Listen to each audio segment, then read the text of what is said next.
his mom, she leans towards him and she says, well, did you ask her? And I hear him say, well, no, not yet. I was hoping you would do it for me. I remember just sitting there and my mouth actually fell open. I did not know how to respond. And I just say, thanks, bye. And I get out of there as fast as I could. I didn't say anything. I'm Andrea Gunning. And I'm Ben Fetterman. And this is Dating Diaries, Questions and Confessions.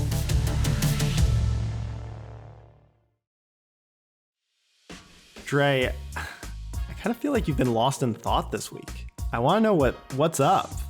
I don't know. I mean, I guess I've just been thinking about how much just everyday people are carrying around with them. What brought that up for you? Honestly, the first dating story this week. It just kind of blew my mind. And I thought about what Robin Williams said. Have you ever heard this quote? It's, everyone you meet is fighting a battle you know nothing about. Be kind always. Everyone has a past that informs who they are right now. I mean, Robin also said that if women ran the world, we wouldn't have wars. We would just have very intense negotiations every 28 days. He's a smart man. Smart man. Mariana is a resilient young woman who flipped the script on what her life was supposed to be. I was raised Mormon, and that kind of sets the backdrop for this because when you are Mormon, Mormon dating is very different from normal dating. I had a sister who got married when she was 17, and my parents expected me to get married very young. They even pulled me out of high school when I was 15 because they believed you're pretty, you're young, you're smart, you don't need to go to school, you just need to be a wife. And there are rituals around dating. High school boys and girls generally don't go out alone.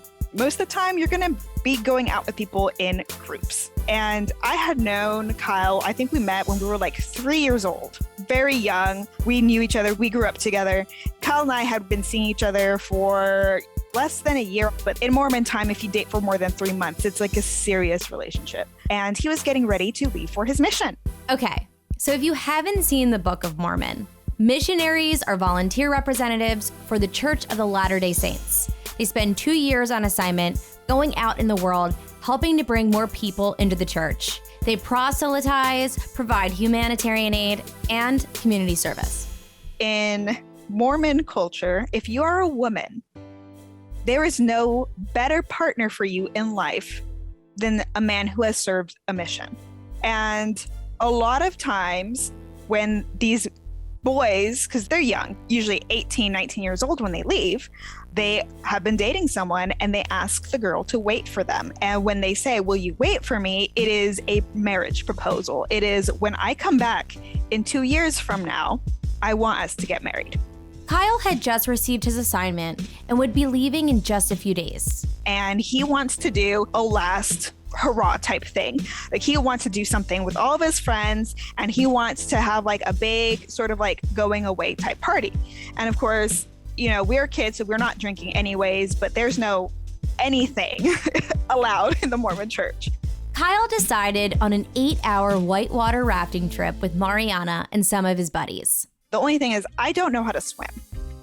And I have this fear of swimming and water because I almost drowned as a kid. It's one of my very first memories, was almost dying. And I tell him that. He says, no, don't worry. I've got this. I'm going to take care of you. Nothing bad's going to happen. I'm going to bring a life jacket. It'll be fine. So we got to the river and Kyle has, one of those blow up rafts. And I noticed that he doesn't have a life jacket for me. I immediately start asking about that because I am scared. And I also don't really have a way to be assertive with him. At least in that time of my life, I didn't have the tools to be assertive because of the way I was raised. And I started to panic. And he's trying to assure me, it's fine. Thankfully, a family overheard Mariana and offered her their child's life jacket. It was too small, but better than nothing. Yeah, we're going down and I start noticing that the raft doesn't feel as firm as it did when we first got in the water. Something was definitely wrong with the raft. Mariana alerted Kyle, but he didn't listen. It wasn't until it was absolutely undeniable that the raft is sinking, that he admits it. You know, like when a balloon is like really deflated and you can push down and it like goes around your hand. This is what Mariana feared, a sinking raft in the water. And then Kyle jumps out of the raft. As soon as he leaves, the raft just starts going down. So he leaves me in that raft, and I doggy paddled as best as I could to the very edge of the riverbank. He went towards the rapids. He started swimming towards the rapids. Mariana reached the riverbank and held on for what seemed like 15 minutes. Although the day was warm, the water was freezing. She talked herself into staying calm. I was trying not to cry and trying to like talk myself up, trying to be like, you've got your life jacket, you'll be fine. Kyle found a capsized boat and threw Mariana into it. The boat was a wreck with exposed fiberglass, which ended up all over her. She was shaking and cold, but she was alive. That was it. And I was just, my faith in humanity died a little that day. Hours later, they made it down the river. Kyle's mother picked them up and noticed that Mariana was scratched and battered from the boat and asked what happened, but didn't show much concern. And then things got really weird. His mom, she leans towards him and she says, well, did you ask her? And I hear him say, well, no, not yet. I was hoping you would do it for me. As she's driving, she turns like to look at me. And she says to me, Kyle wants to know if you would wait for him. That way you can get married when he comes back from his mission. He literally asked his mother to propose to me for him. It's one thing for him being as immature as he was to think that that was acceptable, tolerable. It was another thing for his mother to see how wrecked I was and to push it after hearing the ordeal that her son put me through, and then to propose to me on his behalf while he was sitting right there. I remember just sitting there and my mouth was like actually open. And up until that point, I always thought when people were like, oh, my mouth was just hanging open, I thought that people were like lying, that they were exaggerating. But no, my mouth like actually like fell open. I did not know how to respond.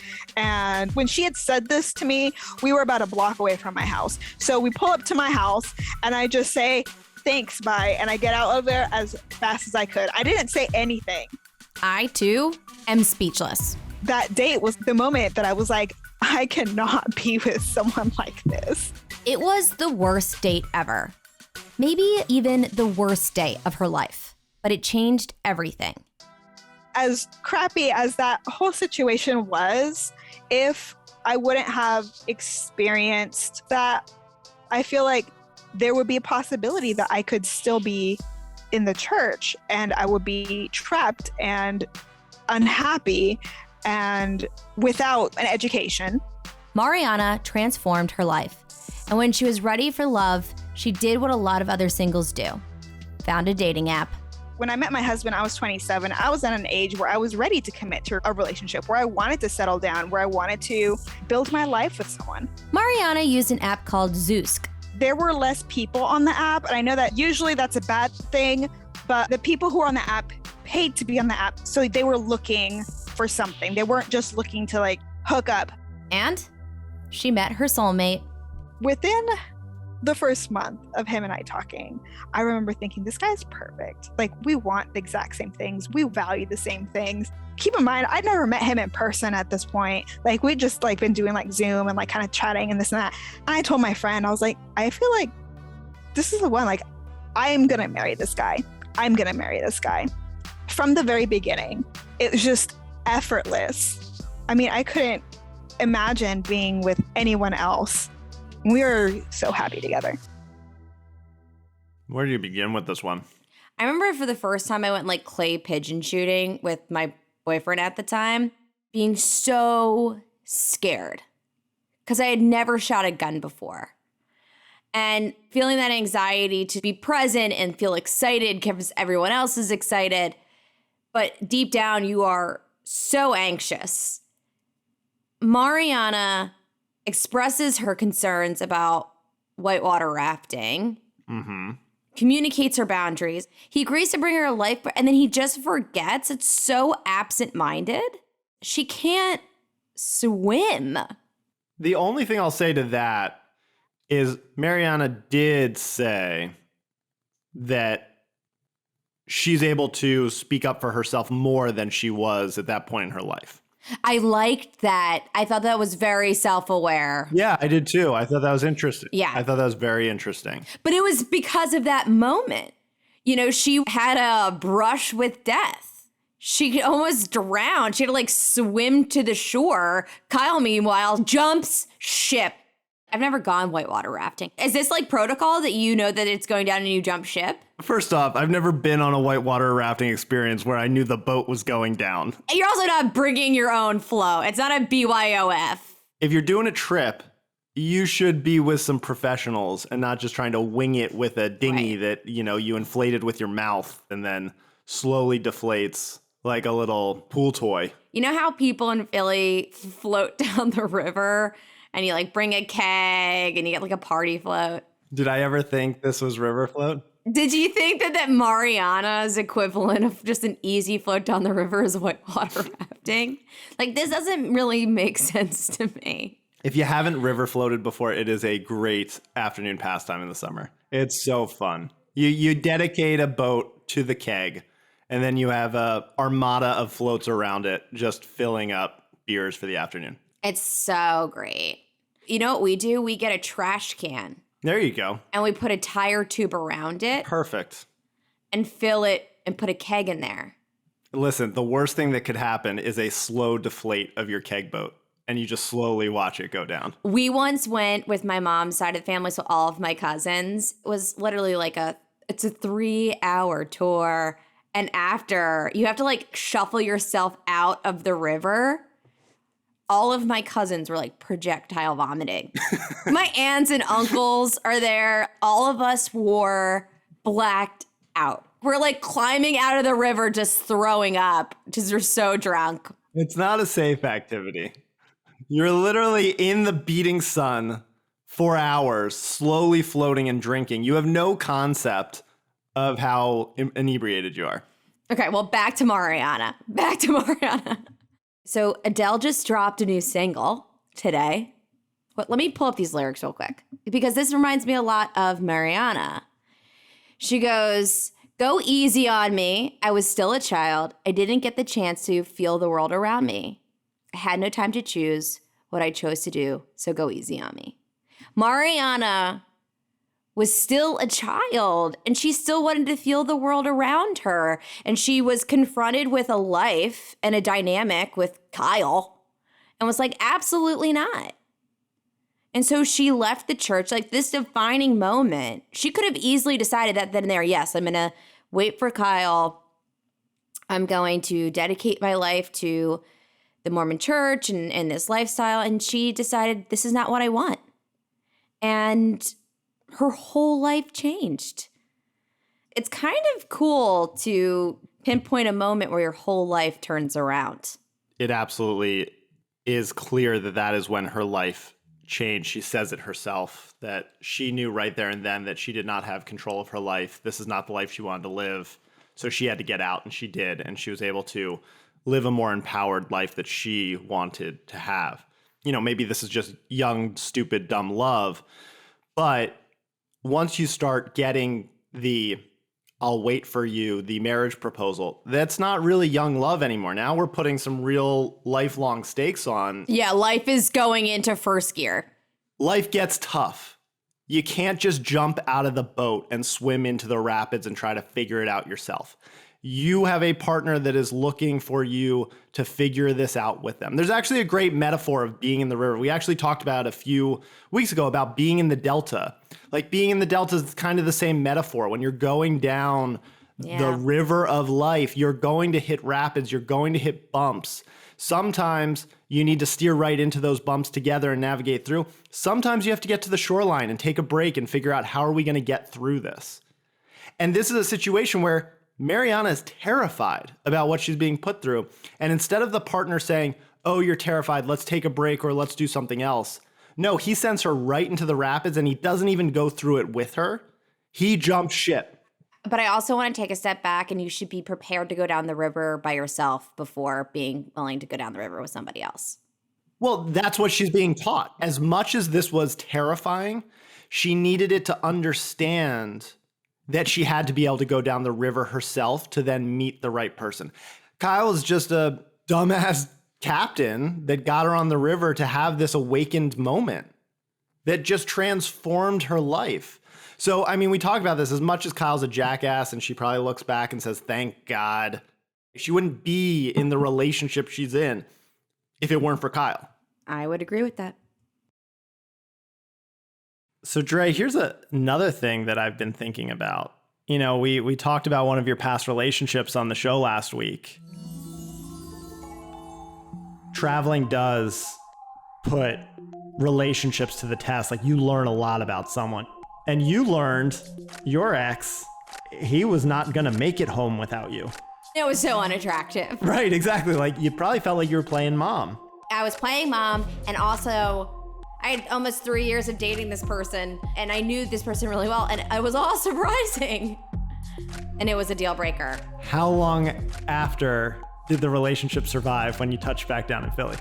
6 more months. Whoa, I thought it was going to be shorter. I also know that you had been seeing someone over the past couple months and that relationship did not work out. Yeah, I was dating someone for 7 months and just got to a point where I kind of had a sense that it wasn't going to work out. It just didn't feel right to me. We tried to work it out for like a month and then we decided to part ways. Old Dre, it took 6 months to really separate. Yeah. But by the time I found out that you were seeing someone to when you then shared with me that you were no longer seeing someone, that was a much shorter period of time. I want to hear this story. I also want to know where that evolution has come for you about the process of knowing when someone isn't right for you. Yeah, it's been a total growth moment for me. And it's a situation that I feel really proud of. Because I think one thing that I've been working on is letting go of things that aren't working sooner. And I have a lot of emotional guilt of being in relationships far longer than I should. And I knew that getting into my next relationship, I really wanted to be in touch with my intuition and be in touch with what felt right to me. I mean, in true Dating Diaries fashion, let's go back. How did you guys meet? What's the story? Oh, so we met online. We met on Hinge. We did like 2 Zoom dates. We like met during the height of like the winter intensity of the pandemic. And yeah, we just kind of clicked. I mean, he's got a really great personality, really outgoing. But you know what was really weird? Like after our first date, he asked me if he knew about the podcast. He asked me if I was recording our Zoom conversation. What, like you're going to use your intimate conversation on the show? Like, did he not listen to the format? Yeah, I thought that was so weird. I was like really turned off by that. Because if you trust in who I am and if you actually listen to the show, like I would, like, what is that? And so I had to work through that with my therapist and she urged me to give him a second chance. So the therapist kept you guys together at that point. Yeah. She was like, there's definitely something to that fear and anxiety that he has. You should get curious about it. So I got curious about it and asked him why he was so concerned about me potentially recording our conversation. He then revealed past trauma that made sense to why he carries around that paranoia. But it was a little bit intense. So we had the 2 Zoom dates, then we went out to dinner. The dinner was fine. I really didn't necessarily know if I saw it going any further. Like in person, he was just like a clunky guy.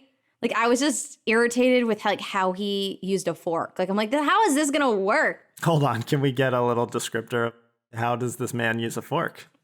I don't want to shit on left-handed people, but it was like very aggressive left-handed fork spooning. It was like a fork spoon.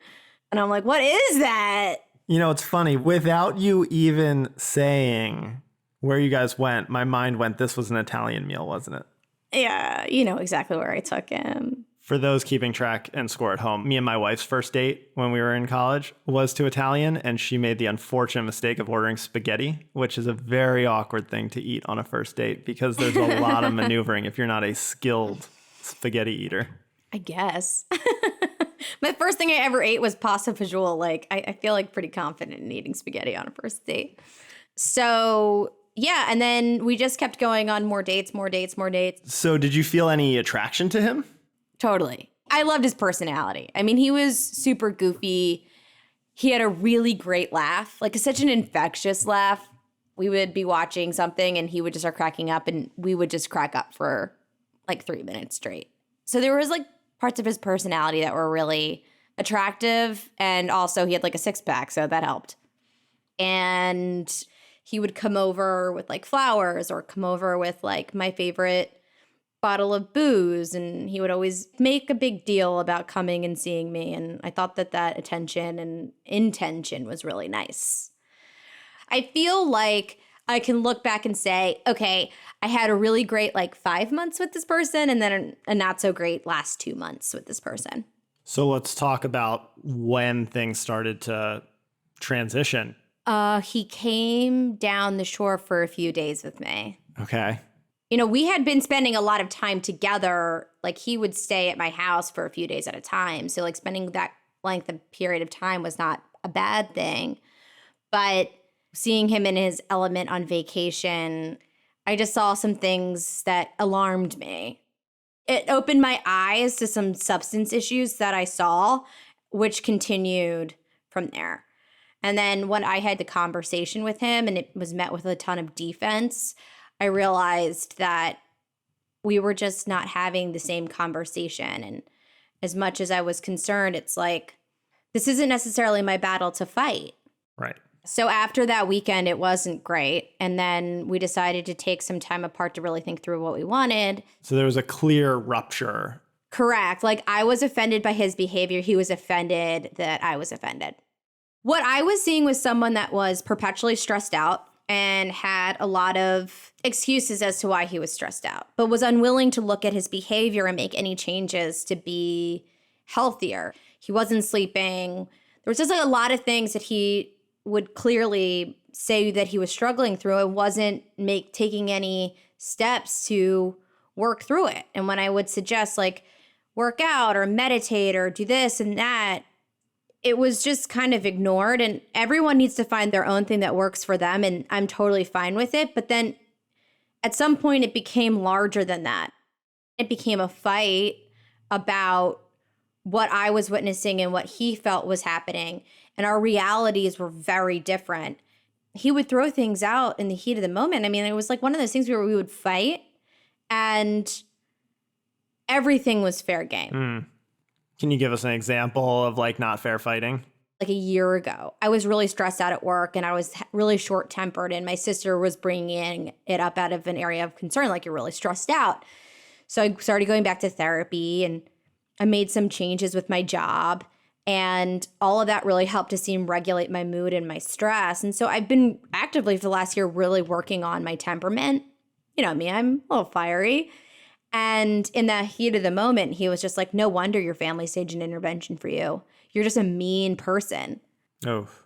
That was the moment where I was like, you can leave now. Like, don't throw something that I've been working on for a year in my face because you're unwilling to look at your own behavior.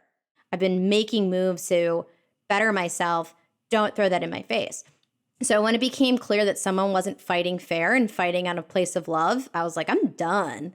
You know, how do you reflect on that? What do you see as different today?